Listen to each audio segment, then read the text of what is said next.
Hello out there, you wonderful people. This is Andre, the Game Idea Guy. Thank you for joining me for another Gamers Thoughts discussion. In this, I'm going to be talking about two different things.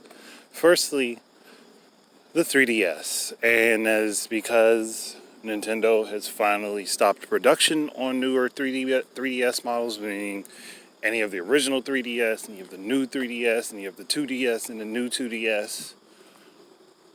All of them are done. No more production is being worked on for that platform. And it had a very long run. The only other Nintendo handheld that I can think of that had a run as long as the 3DS would have been the original Game Boy. And that's actually pretty impressive that they kept that handheld going for so long. Now, that doesn't necessarily mean that there aren't any new games coming out for the 3DS or coming to it, because there will be still for some time.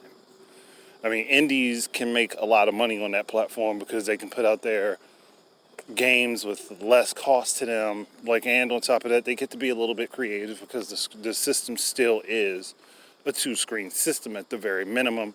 And if you have the ones with the 3D built into it, then it's a 3-screen system. Either way, Nintendo has done an amazing job with the system. It started off very rocky, and from that point forward, after they got their stride with it, it took off to do very well. Sold a lot of hardware, it sold a lot of software, and it is available to many different people, and has many features that I wish were actually in the Nintendo Switch currently. But things can change. You never know. Maybe they may implement some of those things in a later system, and we'll see them come back, like Street Pass, because I love that concept, to be fully honest. But we'll see how it goes. That said, and that out the way, PlayStation 5's price got announced. And then pre-orders went up, and pre-orders got sold out, and now scalpers are trying to sell their pre-orders. It's a very messy mess. Firstly, let's talk about the price points. They were not going to beat Microsoft's on $299 for the Series S. They were not. One, because they already told us that the discless version of the PS5 was pretty much identical to the one with the disc. That's it. The disc drive one is only $100 more than the one without, which actually was what I expected. They did go a little bit cheaper than I thought, which I'm actually happy they did, but they capped out at $500. They weren't trying to go over Microsoft, but they couldn't go. They could not reach that $299 price point. So for the version of the PS5 with the disc drive, $499.99. Without it, $399.99. And that's just the system and one controller. And it comes with their own solid state drive in it. It's I think this is 825 gigabytes of storage on it, and I think 70 gigabytes gets used up for the OS, if I remember correct what I read. I could be wrong. I might be misremembering. Which would mean you have somewhere about 750 gigs of storage. Now, with games being much, much bigger than they used to be, that 750 gigs of storage is going to get eaten up quickly.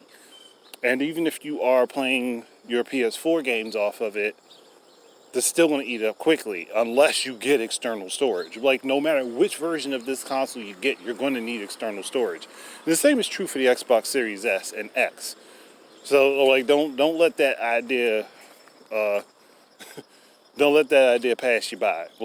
No matter which one of these platforms you get, you're going to need some form of external storage. Whether it be to get their proprietary SSD drives that they're going to be releasing, or to get a hard drive to store all of your older games on from the prior system or generations in the Xbox's favor in this particular instance. In this instance, the Xbox actually is the better deal, unless you already have an Xbox One. Unless you already have an Xbox One or of some variation of it.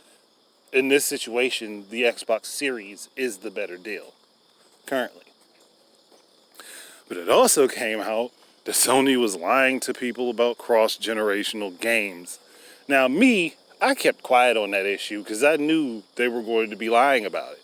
There's no way in the world that they're just going to dump all of the PS4 owners that they currently have on the market right now for a new group and not put out some of these games. It would be stupid. It would be so stupid. And everybody hawked their spit on Microsoft for saying up front, yeah, we're going to have cross-generational games. I'm like, yeah, y'all really, truly put y'all foot in your mouths on that one. And a lot of people shut up about that from what I remember seeing. But hey, that's what you did.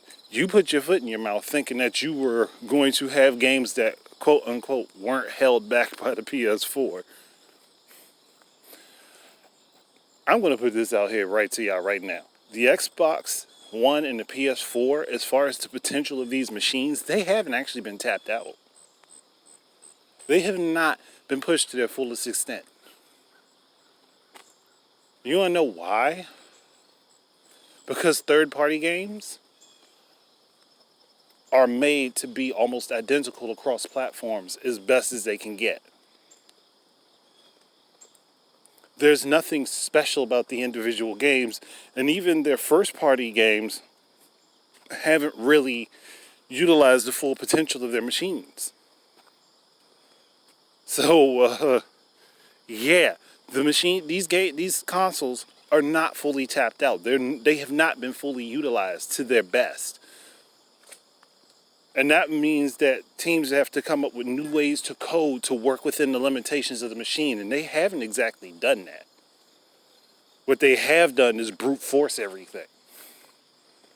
But hey, I'm just going to shush it on that point.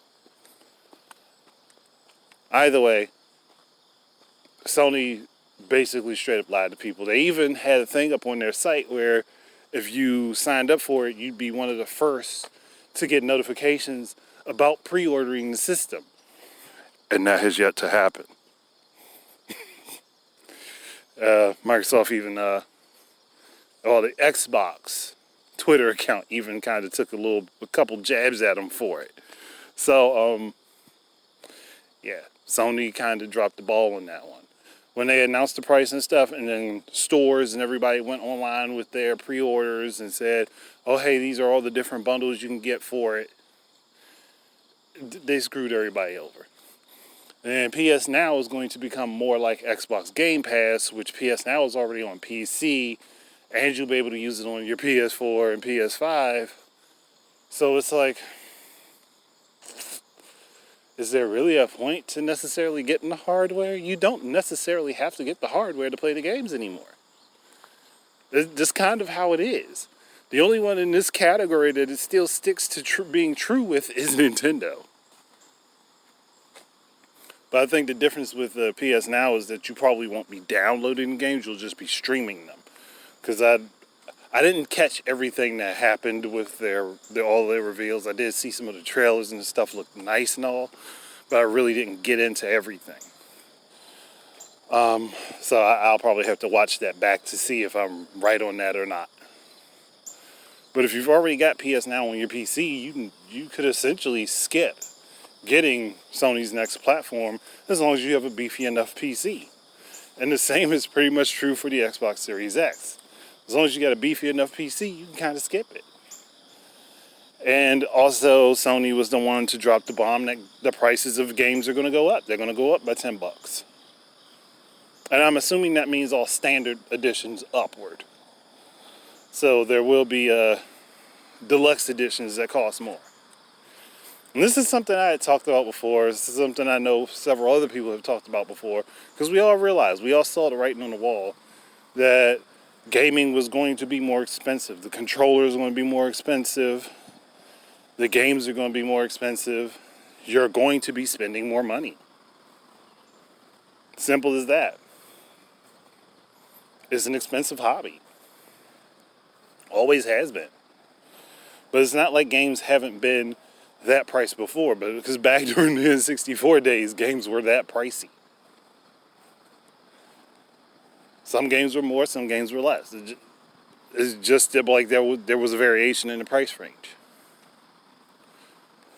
Now this, again, will put Nintendo in position of being the cheapest console to develop for, the cheapest console to release games on, and the cheapest AAA quality game pricing is for the Nintendo Switch. So you guys are going to think about that.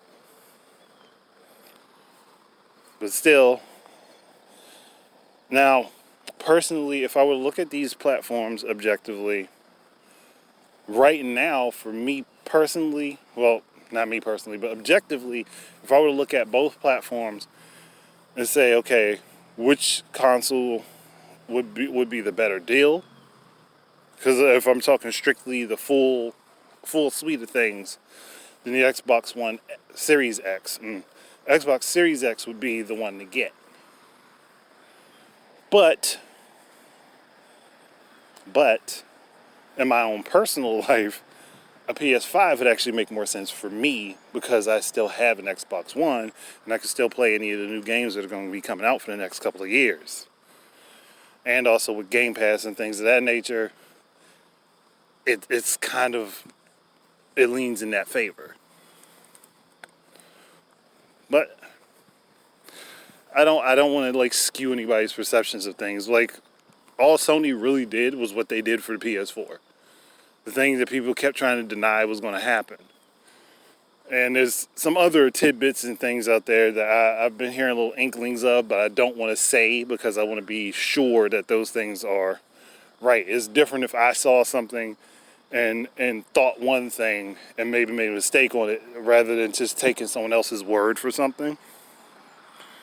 So, yeah. I don't really have much more to go on with this because I'll be checking more into things. But if you want to know more of my opinions, you can check the Winging It podcast out on Sunday evening on my buddy Jay's Geek Life channel. And we'll go from there because I'll talk about it more there. But that's it. Thank you guys very much for listening. Keep your eyes and ears out for more stuff from me. And until the next time, enjoy your games. Peace out.